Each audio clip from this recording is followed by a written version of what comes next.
All right, welcome back, everybody, to Dirty Boots Capital. Thank you for joining us today.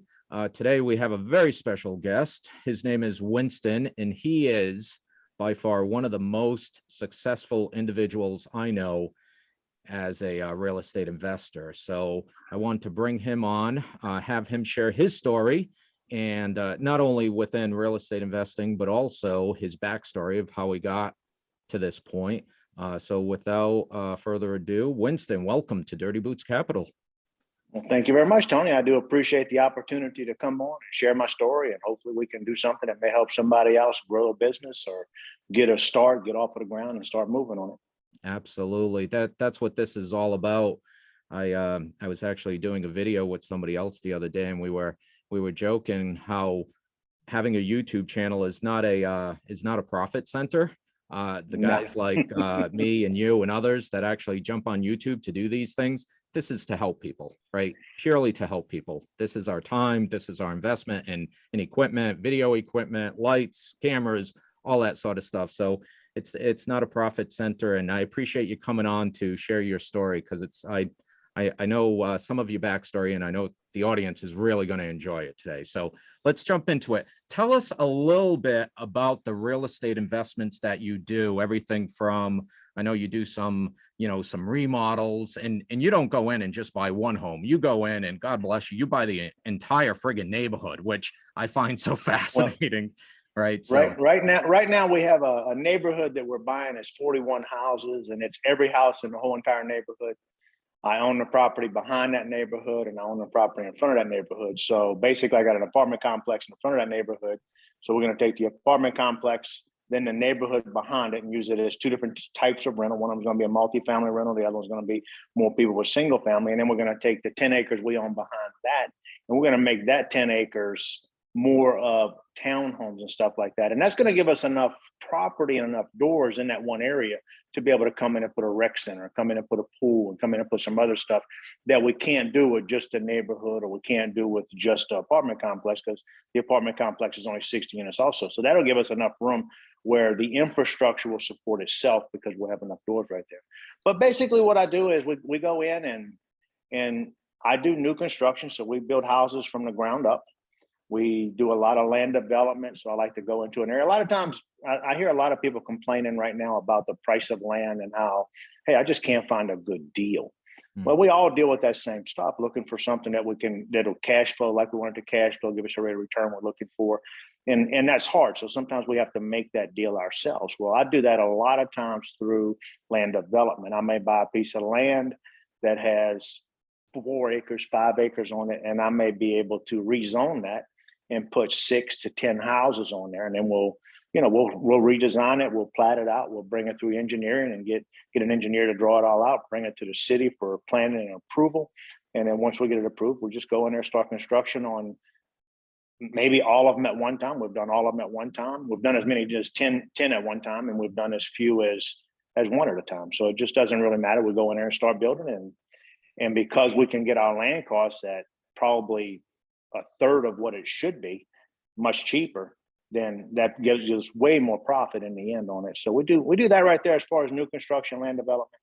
We do go in, we'll find houses sometimes that are probably basically a tear down, that maybe they got some setback issues. If I tear it down, I can't build another house there. I like to find stuff like that. Then I'll go in and tear everything down but one wall and build it new. And then we'll tear that wall down after we build everything else. And basically we can do that right there without losing our opportunity.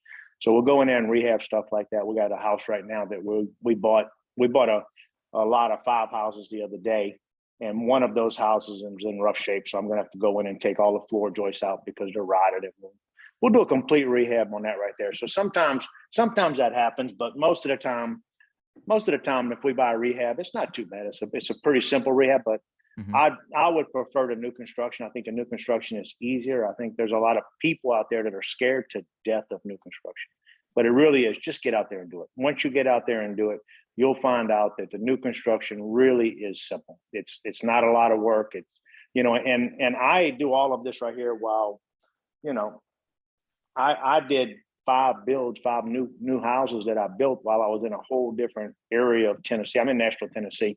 So I was 3 hours from home on a project rehabbing a 16-unit apartment complex for a year. And while I was there, you know, we built $1 million worth of houses over here. And, you know, we were just using subcontractors. So you don't have to do it yourself. You don't have to have all the experience. There's people out there to do it for you. So Yeah, because I know it's you and your wife that are in the business together. She helps you out quite a bit, right? In the she's my right business. hand. She's my right hand person, I guess I would say. I know she's beautiful. We love It Christina. keeps me straight.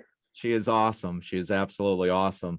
But in terms of the size of your company, how many employees do you have? Well, right now we have, if you count me and my wife, 6 of us total.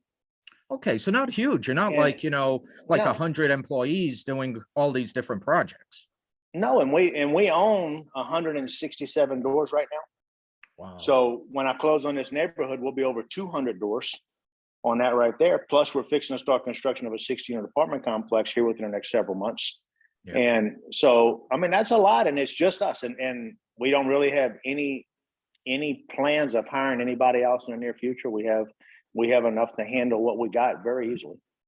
So today, with the material prices being, just every day you seem to go to the store and some of these construction material prices are just going sky high. Does that scare you away from doing any of this new construction? No. No. For me, Tony, I don't even know how to say it. I don't see what everybody else sees. I do see the high prices. We just built 5 duplexes, so that was 10 doors that we just built, and it wasn't a difficult project, but there was a lot of land development. We had to relocate some dirt. We had to add some dirt, so we had to move a lot of the infrastructure around to make the project work. And then the driveway going back is probably about 1,200 feet off of the road. So, you're talking about paving something 20 foot wide all the way back. You're talking about making individual parking spaces for each individual unit. But I finished that job. Actually, I have a temporary certificate of occupancy on it right now, so I can start renting. But we have had some issues that we have ordered some water piping in August. And I still don't have the piping to hook to the city's water line yet, because they don't make the fitting. So I have 1 meter there, and we're going to work off of that 1 meter for the next month or so while we're waiting for this other part to come in. We've worked that long on that water line. So until I can get that water line complete, they won't give me a permanent CO. But so the project is done, everything but tying in a 2-inch water line to these 10 units. Yeah. But I am at about $100 a square foot on the total construction. And I tell you, I talk to people all the time, so there's no way you're at $100 a square foot. Well, I had $1.2 million in the bank, and I have spent that $1.2 million. So I don't know how to say I've put any more money in it, because I haven't borrowed any money and haven't done that, and I bill with cash. I'm only leveraged about 16% of my portfolio.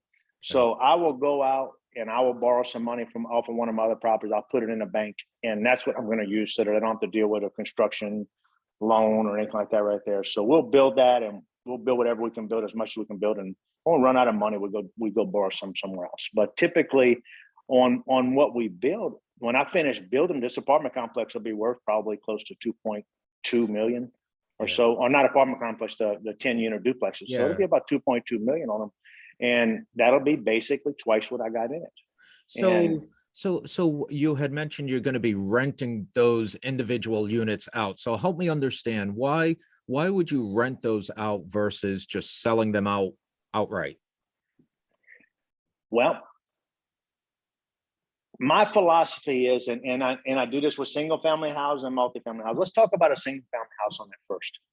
So on this piece of land that I put the 5 duplexes on, I also put 4 houses on that land also. So I bought it, I subdivided it into 5 different tracts. So I had less than $20,000 in each individual tract of property in the end. So I had no land cost on any of them. Yep. So on the houses, I built the houses, and they're only 1,170 square foot. So in the end, after construction and everything, I had about $105,000 in each house. That was with the land cost. I had about $105,000 in each house. The houses appraised at that time, they were appraising for about 2.25, about $225,000. So I could sell them and make 100% of my money. Yeah. But what I did instead is I went in, I pulled about $150,000 out of the houses. Now I was able to make about a positive $500, $600 a month cash flow on them. I didn't have any money invested in it. Plus I put an extra $50,000 in my pocket. So I got paid. That was $200,000 I made off of those 4 houses. And so now I'm making, first year out, I'm making $4,000, $4,500 principal reduction. So I'm not paying a note. My tenant's paying a note. So that $4,000, $4,500 of principal reduction is my money. Yeah. And if I sell that house or I refinance that house, that's still my money. And people miss that fact a lot of times when they run the numbers. Yeah. Also, in this area, it's as ridiculous as it is. Those houses are worth $300,000 right now. That was only 2 years ago I did those houses.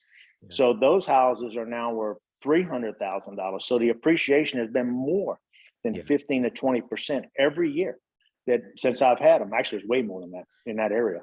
Yeah. And then so I made that right there. Now I made $100,000 off of my appreciation that I have in the houses. So I got my principal reduction.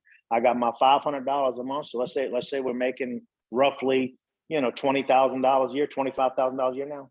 So, and then I get 3.6% a year off of the value of it when I built it in depreciation. So that's saving me another $1,200 to $1,400 in taxes every year. So I don't pay the federal government that right there. So in the end, I easily look at that and say, you're making $25,000, $30,000 a year off of houses that you don't have a penny invested in, and you will continue to do that year after year after year after year. Yeah.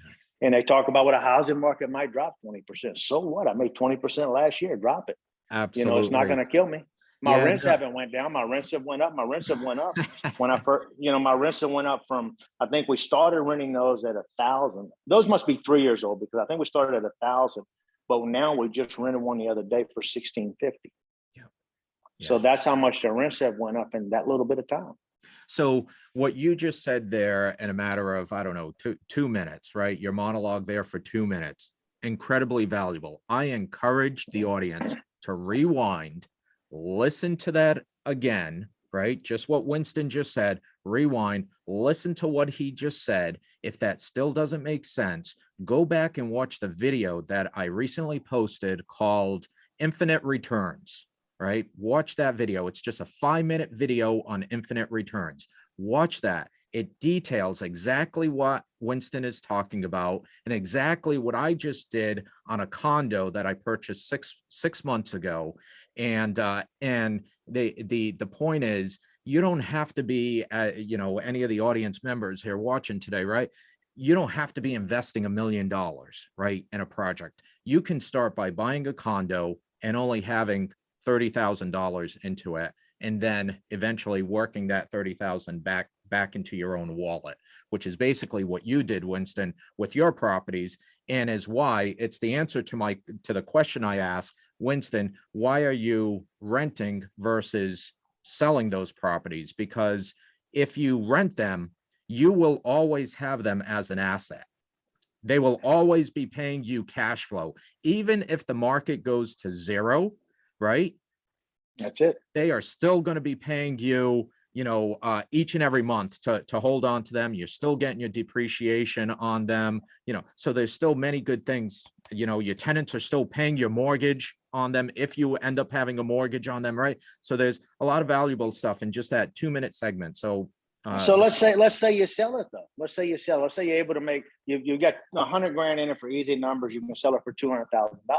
Okay, 6% of that money. So now you're going to lose $12,000 to go to a real estate agent between a couple of real estate agents. Okay, so I lost $12,000. Yep. Now on the $100,000 of profit, I'm going to pay ordinary income because if you haven't held a long-term capital gains, you're not getting that. If you flip in a house like that, you're going to get paid. You're going to pay ordinary income. So now I'm paying 39% in taxes on that right there. So now I lost another $39,000. And then you start looking at, I'm going to pay part of the closing costs. I'm going to pay for this. I'm going to pay for that. Before it's all said and done, you made $20,000 clear profit off of that house. Yeah. Whenever you can make more than that every single year you own it. So, and that's another thing I look at when I'm going to sell. You start looking at all of the different things that you're going to pay somebody to sell that house. And man, you've lost everything. You've given it away. Absolutely. So So that's a good backdrop as to what you're doing today, and why I'm so excited to have you on the show today, because you are a real estate investor rock star. And so, tell us a little bit about your backstory of how you got, from, say graduating high school all the way to where you are today in your success in real estate. Give us the backstory of who's Winston. Okay, well, I was born in New Orleans, Louisiana. I spent part of my life there. I spent part of my life in South Mississippi. Then I went back to New Orleans after I got out of school, or after I left home, I went back to New Orleans. But I grew up in a dysfunctional home. So it wasn't, I didn't grow up in no great home. I grew up in an abusive family, and, I moved out of home when I was 17, and I've been on my own since I was 17. Wow. I graduated high school not being able to read. So when you're stupid, you don't even know you're stupid a lot of times. You look, I'm familiar with that, Winston. Thank you. I used to live in this old rundown raggedy trailer park. And I think I was 18 at the time. And I would look at my neighbor's old raggedy trailer, and I would look at my raggedy trailer, and I would think, you know what? I ain't doing so bad. They a whole lot older than I am, and I'm doing just as good as they are. And that was my thought until I listened to somebody tell me one time. He said, why don't you drive and look at a different neighborhood? And so then you go look at a different neighborhood, you're like, okay, I'm not doing as well as I thought I was doing. But so somehow I landed a job, in a general storeroom of a hotel whenever I got out of high school. And the controller had taken me, and they moved me to accounting. I did accounting, and everything was good. I mean, it was a great job. I was pretty far up in an office of 70 people. I was third in line in that office. In line for the second position in office assistant controller. And, that was in the late 80s, and affirmative action was strong. And the hotel I was working for got into some trouble because of affirmative action. They didn't have enough of a particular person in a particular position. So I lost that raise, or I lost that position because of that. And I just quit. I said, I don't want to work in a world like that. I want to work in a world that I work off of my merit. My dad was an electrician by trade, and I worked with him growing up, and we did a little bit of everything, handyman stuff or whatever that we would do on the weekends. And so when I quit that job, I couldn't find another job. Nobody wanted to hire me. I don't know anything. I can't even read an application really. So I answered an ad, and I took a position in Nashville, Tennessee. So I moved to Nashville, Tennessee. I joined a local 130 out of New Orleans. And I was going to go back in September and go into the electrical union where my dad was. Mm-hmm. And so I moved to Nashville. And when I moved to Nashville, I just never left Nashville. I fell in love with Nashville, stayed here. I worked for a company, and it was a good company, but the guy we didn't click real good. So I left that, and I went to work for another company. And then about 6 months into that position, he died. And he was starting a facilities management company. And back in 1991, facilities management wasn't a big deal. Right now, it's everywhere. Everybody is doing it. So, but when he died, his wife didn't understand what he was wanting to do. I didn't. I was too young and dumb. I didn't know what he was wanting to do. So, I worked there for a couple of months, and they repossessed my wife's car.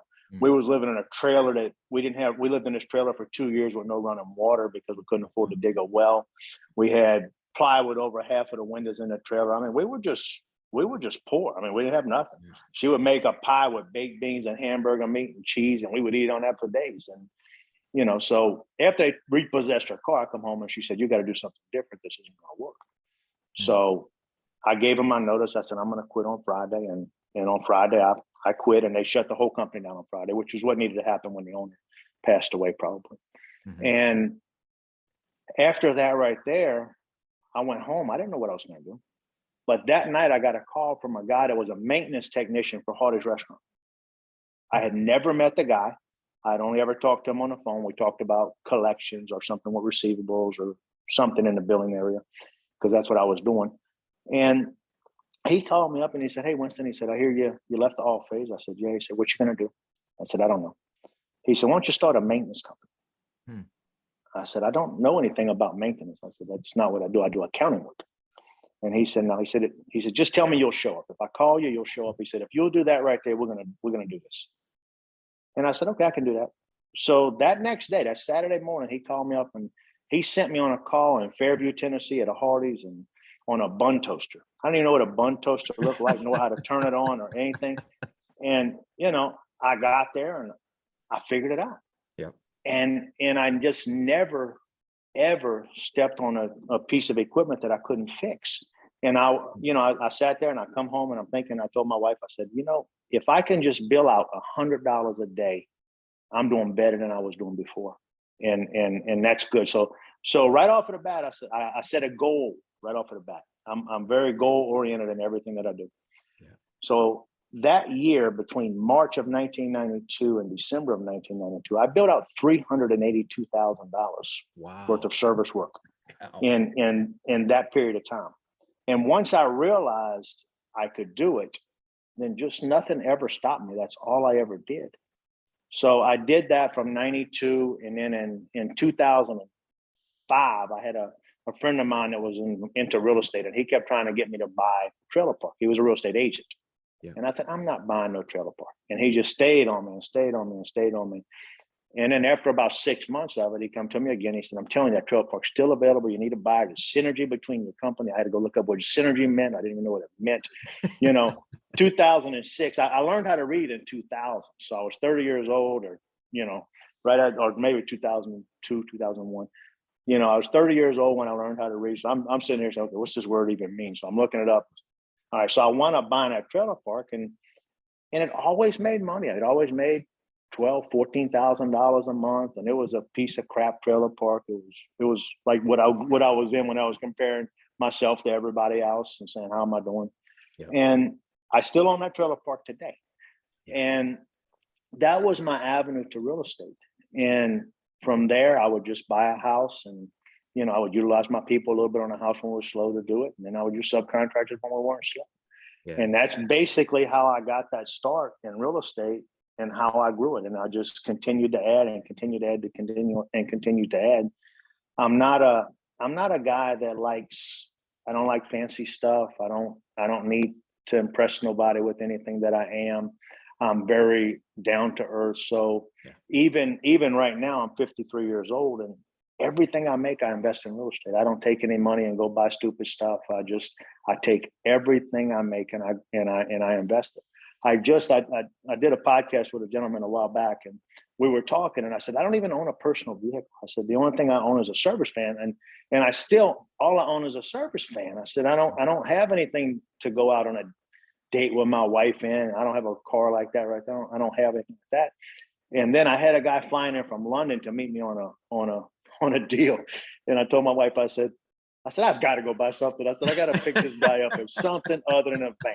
So I went and bought a personal truck. So now I do have a personal truck. Oh, you do? Excellent. So congratulations. I did. Well, so but, yeah, no, but that was, that's what I think that's a key to it, is don't go try and live too high on the hog, and reinvest in what you're doing instead of thinking, okay, I got to go buy something fancy to impress somebody. The chances are you don't even like them anyway. Yeah, no, I love your story. And that's, again, not only the rock star stuff you're doing with real estate investing, but also your backstory behind it, where I think a lot of people can relate to, where you came from, broken home, having to work a job, a job that you didn't even like, right? A job that, you eventually transitioned to something else, and you just bought one property and then slowly bought another property, right? I think sometimes people think real estate is, you got to go big, right? You got to go big. You got to buy a lot of it. I got to do something this month and again next month. Not necessarily the case, right? It all depends on what your speed is and what you're trying to achieve. But, just buying. And they think a lot of times what I used to run into, everybody thinks somebody gave it to you. Yeah. Well, you wouldn't have this company if your daddy didn't give you that company. My daddy ain't never given me nothing but an ass whipping and a bloody nose. So that was it. Yeah. So that's not my life, but that was what everybody thinks. Well, somebody's got to give it to you. Nobody's got to give you anything.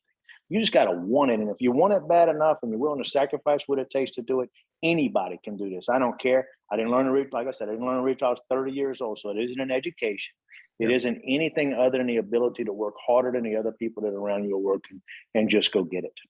Yeah. And I love in your story how, you shared that there were a couple of people in your life that kind of saw maybe more clearly than you did what the right things were to do, right? Start a service company, right? Where you might have been like, why do I want to start a service company? Or that's not my field. I'm more, front office, financial kind of stuff, billings and payments. And, but somebody else saw something in you that made more sense. And then the same thing with the real estate agent that said, hey, Winston, you should buy this RV park. Isn't it interesting how sometimes other people can see better than you can where the opportunities are and where you're better situated to make money? So, the funny thing about that is, so I moved from New Orleans to Tennessee. I didn't have no family in Tennessee. I didn't have anybody in Tennessee. It was me and my wife. So I didn't talk to anybody else really. I used to work. I may go to work on a Monday. I may not even come home till Thursday. I would work 24 hours a day, 3-4 days straight, go home, crash, go back out, do it again. That was my life for the first 9 to 10 years of business. Yeah. I mean, that's what it was. So I never had anybody whispering in this ear over here telling me, you can't do that. Yeah. You can't do that. Nobody told me I couldn't do it. And because nobody sat there, I didn't have a family member sitting there saying, you can't do that, Winston. Yeah. So I thought, okay, I can do it. This guy told me I can do it. Obviously I can do it, and you go do it because nobody's telling you can't go do it. And if we look at our families and different people you go ask advice for, half of them don't want you to do any better than they're doing anyway. So they're going to discourage you at every aspect of, or every avenue that you're trying to move forward in. Yeah, no, you're absolutely right. And the fact that you gotta work 12 or 24 hours a day, 3 days straight, it goes back to your point. Ain't nobody's gonna do this for you, right? You're gonna do it, right? I remember telling people stories about when I was starting in real estate, how prior to 2008 I was building a couple of houses. And I was working my full-time job. I had a good job, right? I made 6 figures a year. And to your point, my family would have been like, hey, that's great, why aren't you just doing that, right? But I wanted something more. I wanted more personal freedom. So I was getting into real estate, which really, as helps you have good personal freedom to do what you want when you want to do it. So here I am, I'm working this job day in and day out, but on the side, I was doing real estate and I'm building these couple of houses. And I remember there was one time where I went at 3 a.m. in the morning to install hardwood floor. I was installing hardwood floor, right? And one of these houses from 3 a.m. until I think it was like 6 a.m. so that I could clean myself up real good, with a wash rag before I went to work at 7 a.m., work my entire day from 7 a.m. to 4 or 5 o'clock in the afternoon, get out of work, go back to the house and finish installing wood floor, right? These are the types of things people don't see, and you and me and others. They think it's just kind of sometimes handed down. And this isn't to be braggadocious. You're not being braggadocious about it. I'm not being braggadocious. Not in any way. Not in any way, right? What we're trying to do is we're trying to share with the audience is you got to put in your time, right? You got to put in some sweat equity, right? Is this going to suck on some days? Absolutely. It absolutely may suck, right? But these are the types of things you have to do sometimes if you want to get ahead, right? You got to put that time. Well, there was one day I was working, and I'd been working for 4 days, hadn't been home, and just exhausted. It was middle of the summer, 100 degrees, 95 degrees. I was coming home from work. I finished up my job, and I had my heater wide open because I was freezing to death. And I got home, I couldn't quit shaking. I went and got in the bathtub. And throughout that night, my wife woke me up and changed the sheets on the bed 3 different times because I was sweating so bad, probably borderline having a stroke. Wow. And I remember waking up that next morning to get up, and I was getting dressed. She's sitting on the bed just crying. And I'm like, what's wrong? She said, you're going to die. She said, you're going to kill yourself trying to make money. And we had our first kid at that time. And she said, and I'm going to raise our son by myself, and he ain't going to have a dad. She said, that's what I see in our future. But to me, that was what it took. I mean, I was going to push myself as hard as I needed to push myself. And everybody has a different goal. Everybody has a different, I'm willing to risk this much. I'm willing to risk this much. For me, because I came from nothing. For me, because I just didn't want to ever go back to where I come from. I was willing to risk everything for that success. And I'm not saying that's right. That is right. That might be right in my eyes, and most of the audience that you're talking to right now, it may not be the right thing. I would never sacrifice my family for my job. I did. I suck ass at being a husband. I'm on my 3rd wife right now. but I haven't lost my wife for any reason other than I work my ass off, and it's cost me two marriages. And, you know, I don't know. I mean, I'm not saying it's the right thing. It was the right thing for me because if I had to do it over again, I would do what I done. Yeah, And no, you're absolutely right. I mean, right now, and this is where, not to get into that kind of no, a no, but conversation. But it's sacrifice.